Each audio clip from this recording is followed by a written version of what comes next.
Hey, welcome back to the channel. It's your man Primetime, and you already know you're on Primetime Talk TV. And yeah, I'm back at you with another good video, and you already know the routine. Once you enter my house, wipe your feet off, hit the like button, hit the subscribe button, and smash the bell icon so you can be notified the next time I drop these next latest and greatest videos like these. Oh man, let's go ahead and jump on into this video, shall we?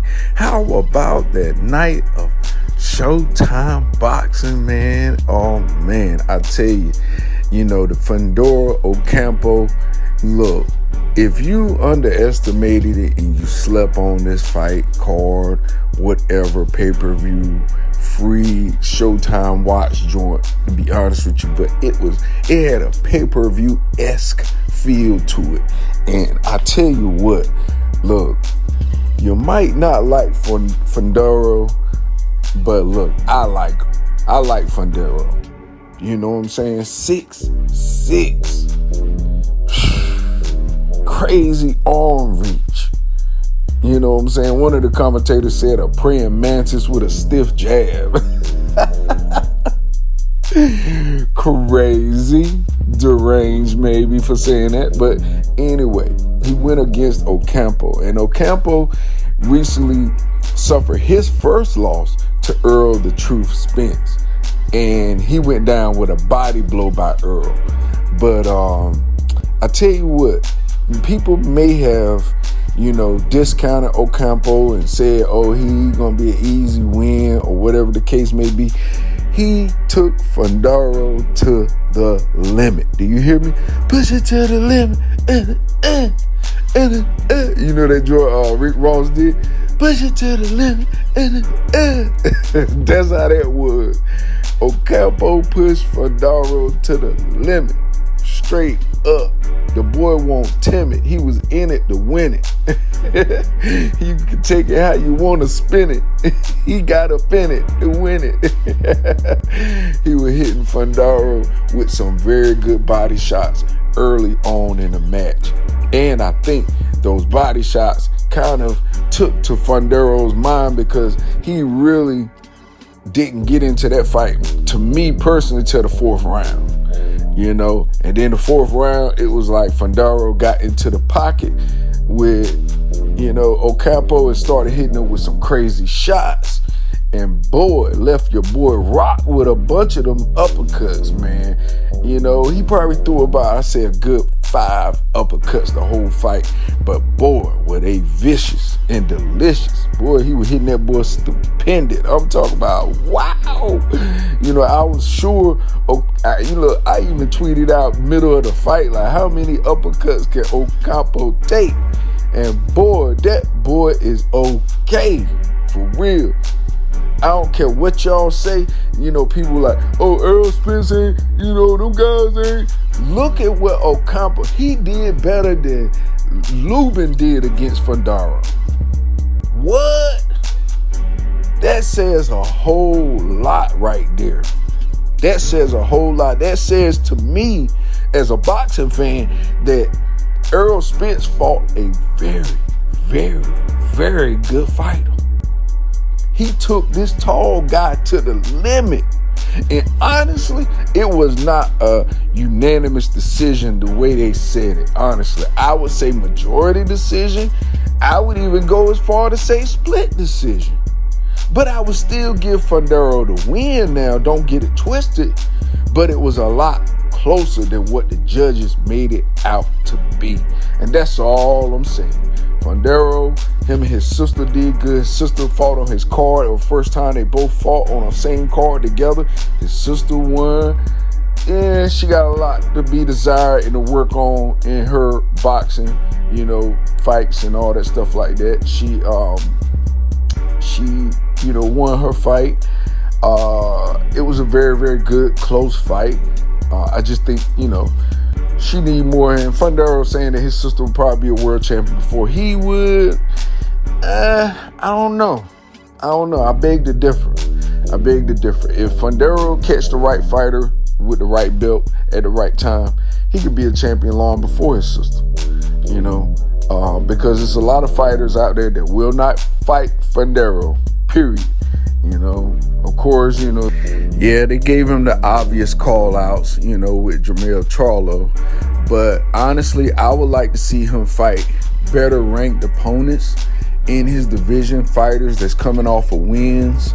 I would like to see him fight Tzu, somebody that they challenge Charlo. It should be like a title eliminator fight. Tzu just came out of nowhere and, with 2 broke hands, nursing nose, thinking he gonna beat Charlo. He should be tested. Those fighters should be tested against Fundora.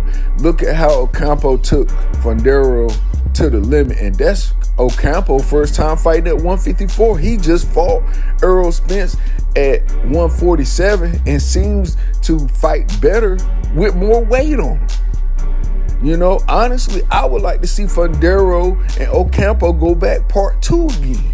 For real, if you really want to be honest.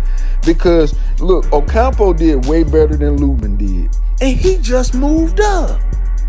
Huh? How is that, y'all?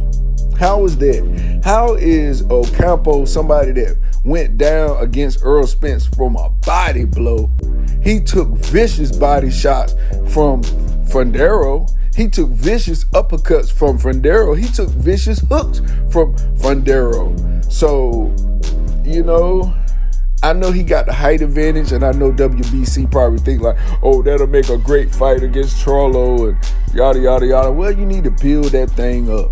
You need to build that thing up because I don't think Fundora still is breaking the box office like they want him to. I feel as though a couple more fights, then it would warrant that Charlo fight.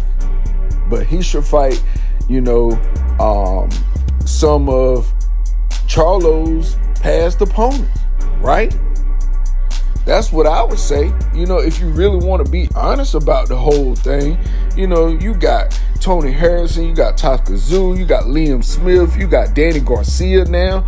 Come on now. You still got Castano. He should fight Castano next. Castano went in 2 wars with Charlo, and they were very good fights. So, I get it. Fundora, he looks intimidating, but last night that showed you that if you work in the inside, you can beat Fundora. If you stay on the outside, you're going to lose against Fundora. So you're going to have to learn how to trade shots in the pocket fighting Fundora, unless you can stick and move real fast on the outside, which, as you notice, Ocampo was not able to do.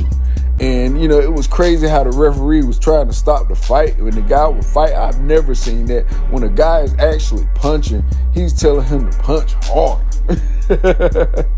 Oh, man, that was bizarre. That was almost like the referee had some money on that fight. It was like he was itching for a scratch. He was trying to stop that joint quick, because I think, honestly, they ain't want no upset. I'm telling you, Ocampo shocked the world, y'all. He shocked the world. He went 12 rounds with the Tower Inferno. That's what they called him. He ain't look like no Tower Inferno. He looked like a smoldering fire last night. Because Ocampo was close to the fire, and he got burned a little bit, but it did not deter him away from throwing everything he had. He did all he could do. He took some very, very good, clean, vicious shots. So kudos to Ocampo. For real, he got a heck of a chin. Heck of a chin. Now, Fundora, hey, gotta give him his props. Young, long as he is, he's using his reach and height advantage in a very, very good sport. For somebody that should be playing basketball at 6'6", hey, he is devastating in the ring. You know what I mean? But Ocampo was right on some things. It's holes in his game. It's weaknesses in his game.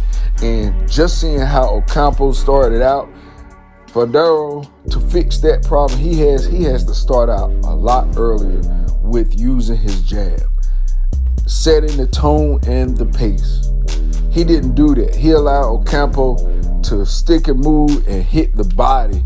And I think that was the difference maker. Those body shots that Ocampo put in and invested in on early in that fight, the first to the fourth round, that was his best investment. He should have kept with that.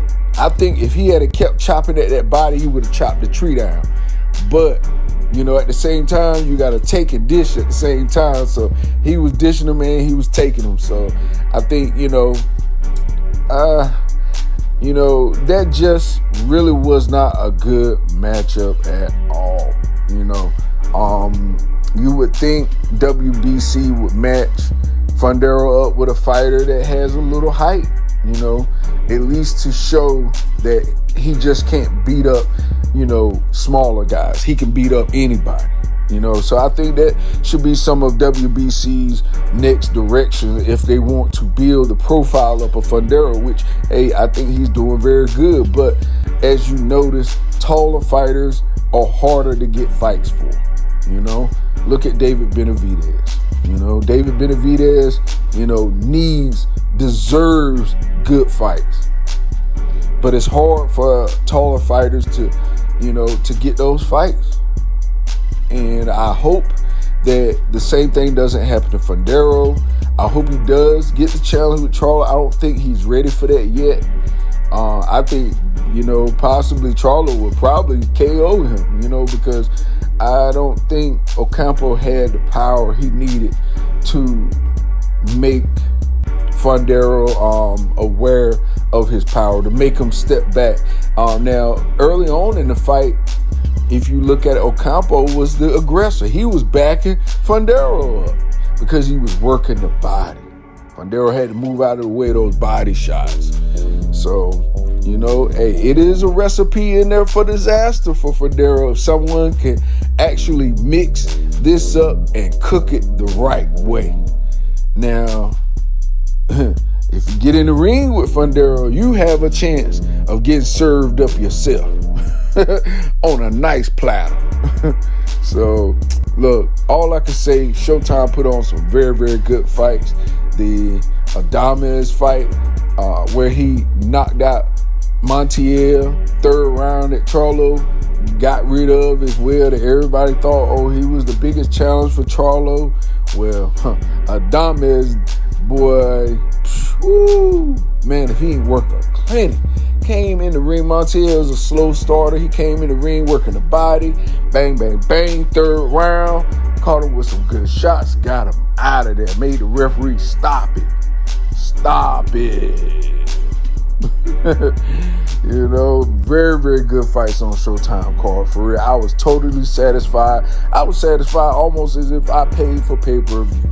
That's how good it was. So, I appreciate y'all, Showtime, for continuously putting together some very, very good fights. I really, really appreciate you guys. Y'all keep the public and the boxing community and world satisfied. So with that being said, that's all I got for this video. You already know the routine. When you leave my house, hit the like button, hit the subscribe button, smash the bell icon so you can be notified the next time I drop these next latest and greatest videos here on Primetime Talk TV and I'm on social media everywhere. And definitely go to the website primetimetalktv.com and cop you some merch. All right, y'all. Peace, love. I'm out till next time.